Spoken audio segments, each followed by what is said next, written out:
handsome sight. He was 5'2", a little bald on the side. So he decided one day that he was gonna go a-hunting in the Montana plains. Say, what was he hunting anyway? I think it was buffalo. Oh yes, the buffalo. Buffalo Mo. I guess that's where we got the name. Where he called up some friends to set up a meeting to plan the trip and to get to eating. There's Boogie, you don't want to know, and the Michael King, the soccer coach. And then there was Tommy, got no cool name, but he can sure cook the fish and the french fries and the deer. But he buys the salad. No!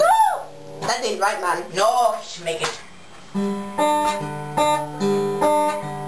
So anywho, they were talking when Boogie and Tommy said they'll help with the stocking. But then Boogie said, "Oh, Buffalo Mo, I ain't no good when I'm in a killing zone." So they both said they would back him up 5 miles away if there was a problem. But old Buffalo Mo got really scared, so he bought a new bow right then and there. He was working on the bow 5 hours a day, so he wouldn't miss a shot.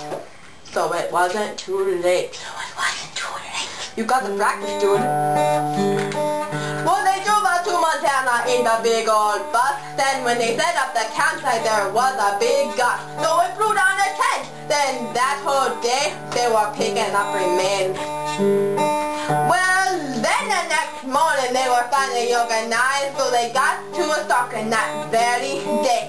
They were stalking around for 10 minutes straight when Boogie picked his nose and went off a cliff and fell into the lake. Oh no! Then Buffalo Mo got all freaked out and went over the cliff to help him out. Then poor little Tommy was standing there alone when he turned around and to a bunch of smoke. When the smoke finally cleared, he realized it was steam, and in the mix was the biggest buffalo he had ever seen. Well, he couldn't go running, so right then and there, he jumped off the cliff and into the air. Whee! Oh my gosh! Well, they got back to camp all in one piece, but from the impact, as far as they could go, they got the needle nose pliers to get the finger out of Boogie's nose. It's not funny. I got it. So that very night, Tommy told the story about the big buffalo, but they said it was too corny. But then Tommy said, "You'll be sorry." You're probably wondering where the Michael King fits in, but because he's went to woods right now, he's sitting in a tent, bouncing a soccer ball like all the coaches do, wondering when it's his time to shoot a buck or two. But the next morning, they were stalking very low. Then they see the buffalo with his eyes on the glow. He was steaming from his nose and stomping on his feet, his horns like gold and his hooves like steel.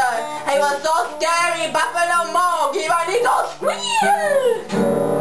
Well, they started running, screaming like some banshees. When Boogie and Tommy got into the tree, they realized Mo was missing. And when they looked out, running and screaming, ran Buffalo Mo. That's not a good scheme.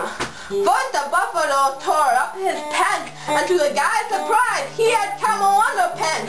Well, then the buffalo wasn't quite finished yet, so he sat down on Mo's chest. The guys couldn't watch, so they turned their heads, and when Tommy peeked out, he shrieked at what he saw instead. A hole ripped clean through that camel underwear, and then Mo's face got red in despair. Where's the bull? Screamed Boogie, really scared, but he had just disappeared into thin air. So that's the story of the poor old guys who planned a hunting trip that ended with surprise. They never going back to Montana again, cause they're just wusses in disguise.